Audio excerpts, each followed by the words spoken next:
The moment I saw that oversized white SUV blocking my driveway, I knew exactly who it belonged to. No one else in the neighborhood had the gall or the chrome-plated license plate frame that read HOA Queen Bee. It was Meredith. Meredith Langford. Middle-aged, bleach-blonde bob, always wearing a pastel pantsuit like she was running a fake HOA-themed TED talk. And of course, she was on the HOA board. Correction, she ran it like a dictatorship. I'm Zayden Pierce. 36, ER nurse, and the only guy on this street who refuses to bow to the HOA's petty tyranny. I bought this house for peace and space, not to be micromanaged by a woman who thinks she owns the sidewalk. This morning, I had just pulled a double shift. I was groggy, hungry, and ready to crash when I turned onto my street and saw her SUV straddling my driveway like it paid rent. I slowed down, blinked, and then laughed out loud in disbelief.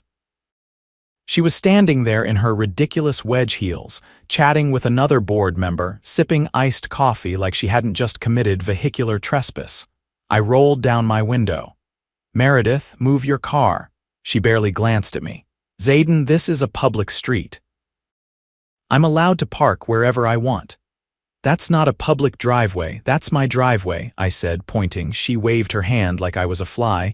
"You've been reported for excessive lawn growth. We're doing a visual inspection." I looked at my lawn. It was mowed, neat, better than half the street. "You're blocking my driveway for an inspection that isn't even real. We're within our rights. It's HOA business."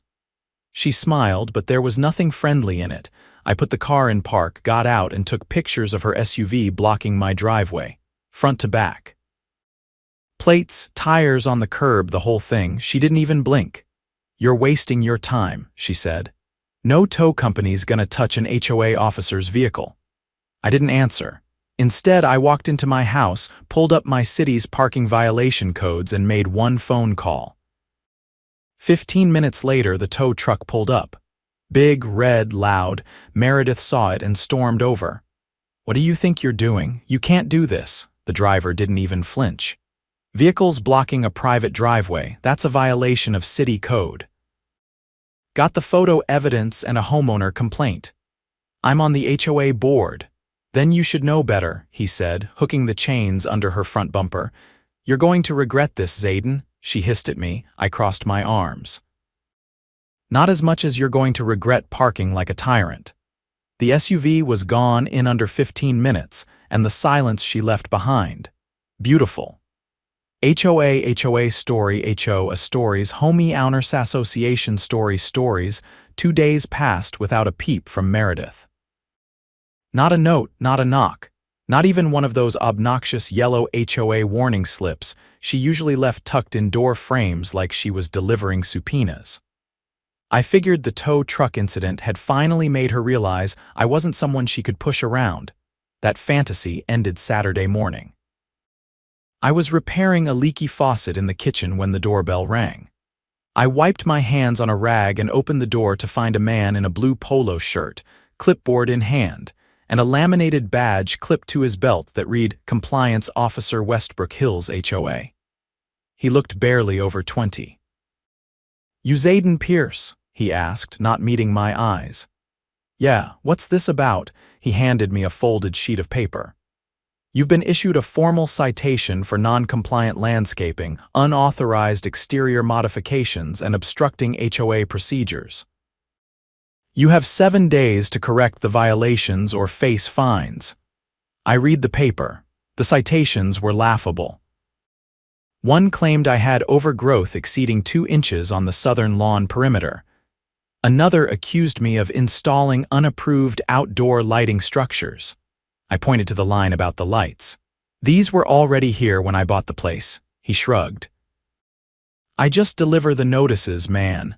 "Who filed the report?" "I'm not supposed to say." "You don't have to, I already know," he stiffened. "If you want to dispute the citations, the hearing's been scheduled for next Thursday at the HOA office." "What hearing?" "It's in the letter." Sure enough, buried in the fine print was a line about an internal review board that would reassess community compliance through a disciplinary meeting. I watched him walk back to a white sedan idling at the curb. Meredith sat in the passenger seat, sunglasses on, sipping from a metal tumbler that definitely wasn't filled with coffee. She didn't even look in my direction as they drove off. I closed the door and sat at the kitchen table, rereading the so-called violations. Internal hearing. Disciplinary board. Sounded more like a kangaroo court than anything legal. I pulled out the HOA bylaws I'd requested during escrow. As I flipped through the thick binder, I found a clause buried deep in Section 12. Any hearing to enforce compliance must be preceded by written notice detailing specific complaints, witness statements, and an opportunity for the accused to present evidence. That hadn't happened. They were bluffing. I spent the next 3 hours gathering evidence timestamps from my security cameras, the inspection report from the house's sale, and photos of the yard taken just last week. I even pulled up archived listings that showed the same outdoor lights in place 5 years ago. Then I made a few calls, one to the city's planning and zoning department, another to the neighbor diagonally across the street, Carla, who used to work as a paralegal and had once successfully sued a different HOA over misuse of funds. By Wednesday, word had started to spread. Carla had printed out flyers titled "Know Your Rights, HOA Abuse in Westbrook Hills," and quietly slipped them into mailboxes up and down the block. People started knocking on my door. A retired Navy mechanic, a single mom with 3 kids. A couple who just moved in and were already hit with a $500 fine for excessive Halloween decorations. The stories were all the same: selective enforcement, made-up violations, and Meredith's name attached to every complaint. Thursday came fast. The so-called hearing took place at the HOA office, a converted model home with fake plants and a fridge full of off-brand sparkling water. I arrived with a folder full of documents, 2 neighbors who'd agreed to testify, and my phone recording audio perfectly legal in our state as long as one party consents. The board consisted of 3 people, Meredith, naturally, plus 2 others I recognized from the neighborhood but had never spoken to. One was a retired dentist, the other worked in insurance. "We'll begin this proceeding now," Meredith said, clicking a pen and leaning forward. "Mr. Pierce, you've been cited for multiple violations. Do you accept responsibility?" "No," I said, placing the folder on the table. "And this hearing violates your own bylaws," she frowned. "Excuse me?" I opened the binder and flipped to Section 12. "You didn't provide any witness statements, no photographic evidence from the HOA, no prior written notice of a hearing. This meeting isn't just illegitimate, it's illegal under your own governance." One of the board members leaned over to read the section. The other looked visibly uncomfortable. I kept going. "Furthermore, the citation for outdoor lighting is invalid. These fixtures have been in place since before I bought the property. I have archived real estate listings and inspection reports to prove it.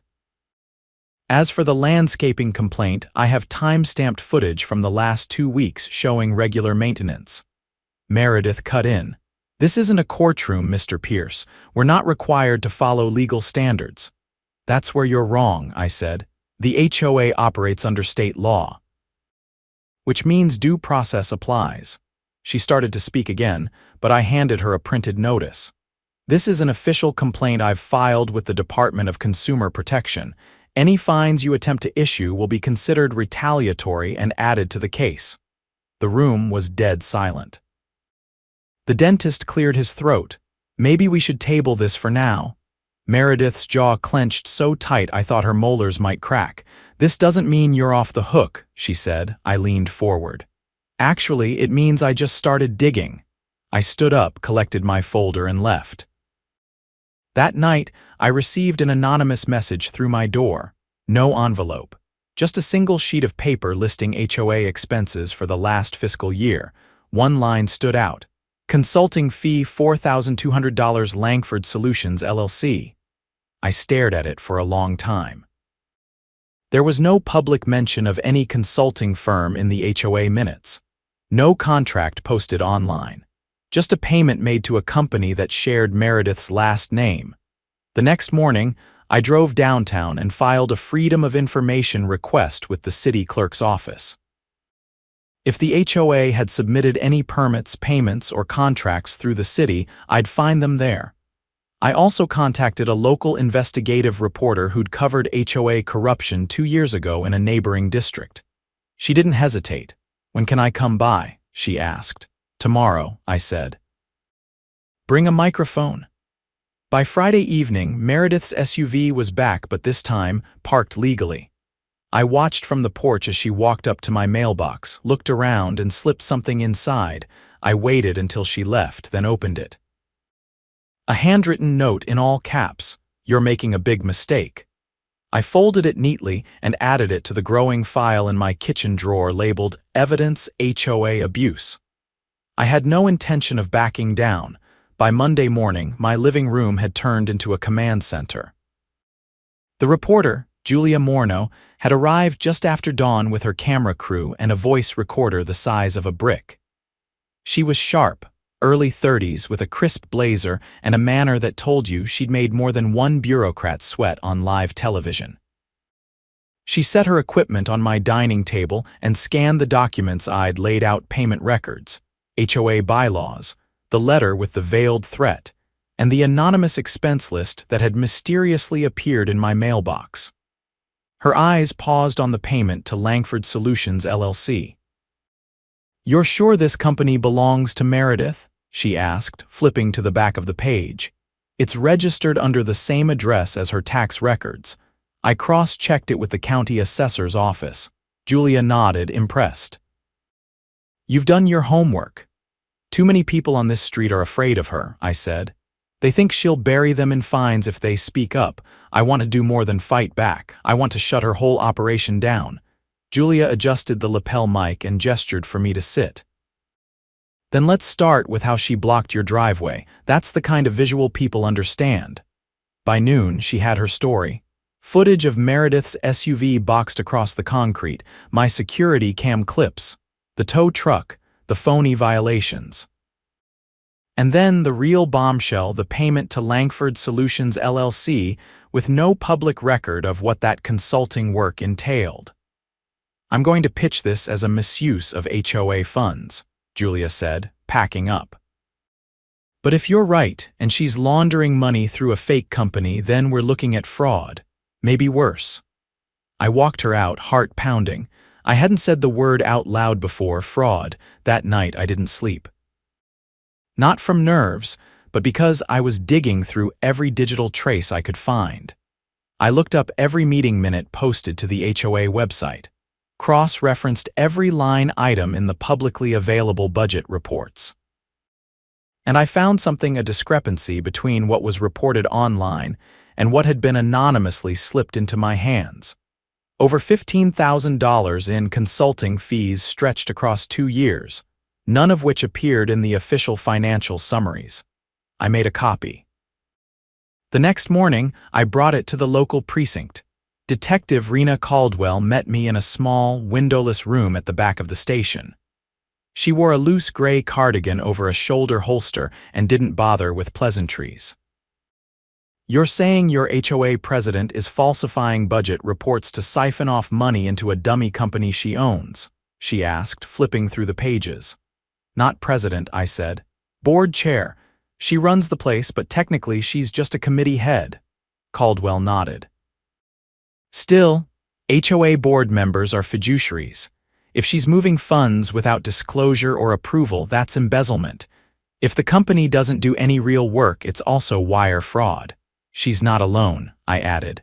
2 other board members signed off on the budget. "I think they're covering for her." Caldwell leaned back, arms crossed. "You willing to testify if this goes to court?" "I'll do more than that," I said. "I'll make sure half the neighborhood lines up behind me." She opened a manila folder and pulled out a form. "Leave copies of everything. We'll open an investigation. If there's anything else you find, call me directly." When I got home, my phone buzzed with 6 unread messages, 3 from neighbors, 1 from Carla, 2 from numbers I didn't recognize. Julia's story had aired. I opened the first message. "You're not going to believe this. Meredith just called an emergency HOA meeting. She's trying to push through a motion to increase monthly dues by 20%. Claims it's to cover legal costs. You coming?" I grabbed my keys. The emergency meeting was held in the same model home turned HOA office, but this time the mood was different. Tense. The folding chairs were filled with residents I'd never seen at any previous meeting. One man stood in the back with his arms crossed, glaring at the board. A woman rocked a stroller with one hand while clutching the agenda in the other. Meredith stood at the front, flanked by her two loyalists. Her hair was pulled back tight and her voice echoed across the room. "We are facing a coordinated attack on our neighborhood's integrity," she said. "Outside media and hostile elements are threatening to destabilize our community. This proposed increase in dues is a temporary measure to ensure we can retain proper legal protection while we investigate the individuals responsible." I raised my hand. She didn't call on me, so I stood up. "This isn't about protecting the neighborhood. It's about covering your tracks. You used HOA funds to pay your own company. That's illegal." Murmurs rippled through the crowd. Meredith glared at me. "You don't understand the complexities of board management." "All expenses were approved by a majority vote." "Funny," I said, holding up a printed budget report, "because none of those expenses show up in the official reports. You doctored the public record." Her voice rose. "This meeting is not a trial. Any accusations of criminal activity will be dealt with through appropriate legal channels." "They already are," I said. "I filed a complaint with the police, so did others. There's an active investigation." "You might want to call your lawyer." One of the board members leaned toward her and whispered something. She stiffened. A hand shot up near the back of the room. It was Carla. "Motion to suspend the board until an independent audit can be completed," she said.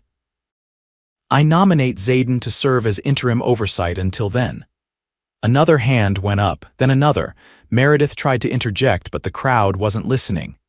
The tide had turned. People weren't afraid anymore. They were angry. A vote was called. Hands rose. Only Meredith and her two allies voted against it. When it was over, I stood at the front, heart racing, unsure what to say. But before I could speak, a man in a collared shirt stepped forward from the doorway. He held up a badge. "Detective Caldwell," he said. "I need to speak with Meredith Langford and board members Price and Donnelly. We have a warrant to seize financial records and electronic devices associated with the HOA." Gasps echoed around the room. Meredith turned white. "You can't do this in the middle of a meeting," Caldwell raised an eyebrow. "Actually, this is the best time. We'd hate to see any documents go missing." The officers moved in, collecting laptops, binders, and Meredith's tablet. One of them pulled open a locked cabinet and retrieved a stack of folders labeled vendor contracts. The room was silent as Meredith and her cronies were escorted to the exit. No handcuffs, not yet, but their faces were pale and their eyes refused to meet anyone's. Caldwell paused at the door and looked at me. "Keep your neighbors organized. This isn't over yet." When the room finally emptied, Carla walked up to me. "You didn't just stand up to her," she said. "You cracked the whole thing wide open." I nodded, still dazed. "We've got a lot to fix."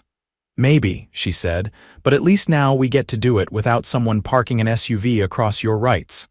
Outside, the neighborhood felt different, lighter somehow. People stood in their driveways talking, comparing notes, trading stories they'd never had the courage to share before.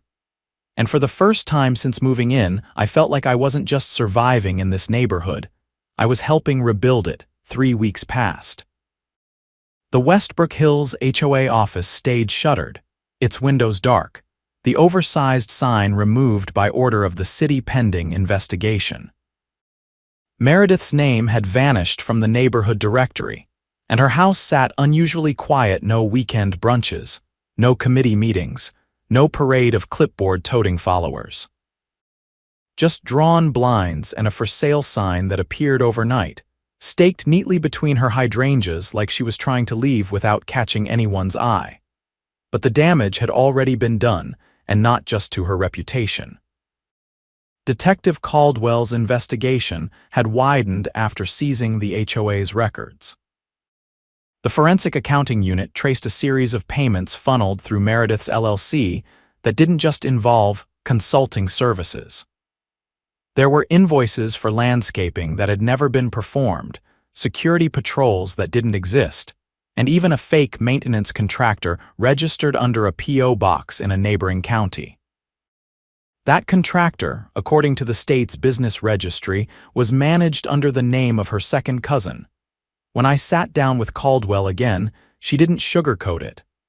"We're looking at a web of financial misrepresentation going back 5 years," she said. She wasn't just charging residents for made-up violations. She was siphoning those fines into her own accounts. "How much?" I asked. "Preliminary estimate is close to $230,000. We're still digging." I let that number sink in. "And the board members, 2 of them cut deals. They're cooperating. Looks like they signed off on budgets without reading the fine print. Sloppy, but not criminal unless we find proof they were getting payouts too." The real break came when one of the cooperating board members, Donnelly, turned over a flash drive he'd kept just in case. It contained internal emails, hundreds of them, between Meredith and her cousin, discussing how to spread out charges across resident statements so no one would notice the fees. One stood out. It read, "As long as no one starts digging, we're safe. Keep Zayden busy. Make up some fines if you have to." Caldwell handed me a sanitized copy of that email. I didn't say anything for a long time. That week, the district attorney's office filed formal charges: wire fraud, conspiracy to defraud, misappropriation of funds, and obstruction of justice.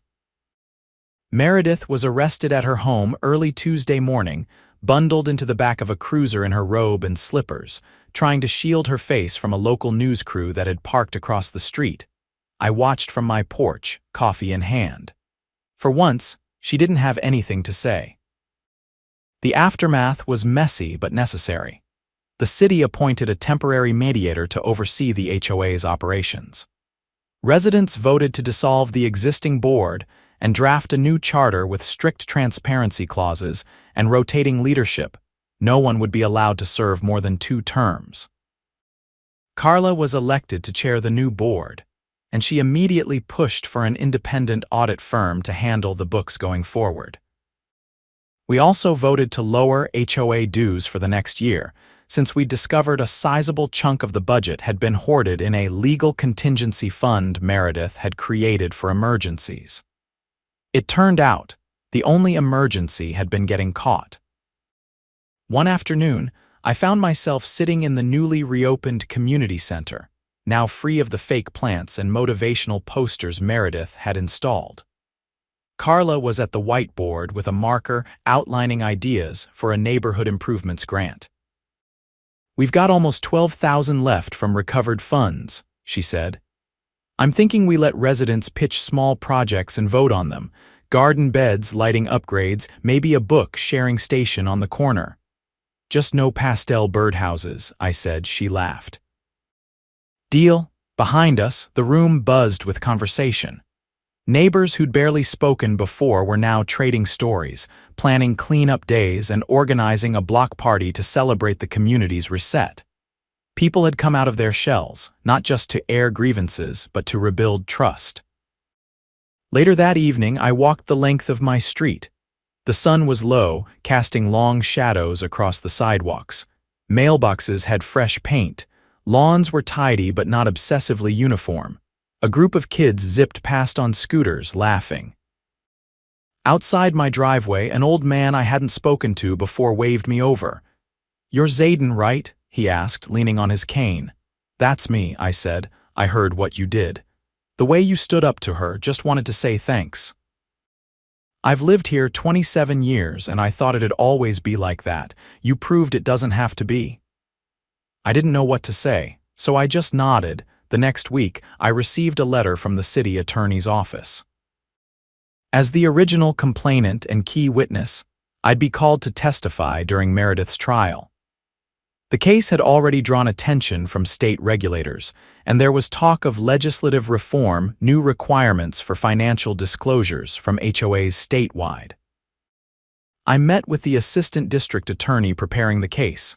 She was calm, methodical, and already had a binder 2 inches thick. "We're going to make an example out of this one," she said. "Not just because of what she did, but because of how long she got away with it. Your documentation made this possible." At the trial, Meredith sat at the defense table, pale and silent. She didn't look at me as I took the stand. I detailed everything: the driveway incident, the phony violations, the retaliatory hearing, and the forged budget reports. The prosecutor walked the jury through a timeline of deceit, complete with email transcripts and financial statements. It didn't take long. The jury returned a unanimous verdict: guilty on all counts. The judge sentenced her to 8 years in prison with eligibility for parole after 4. She was also ordered to pay restitution to the HOA and barred from serving on any residential board again. Outside the courthouse, reporters swarmed. I gave one statement. This wasn't about revenge, it was about accountability. No one should be afraid to live in their own home. I never saw Meredith again.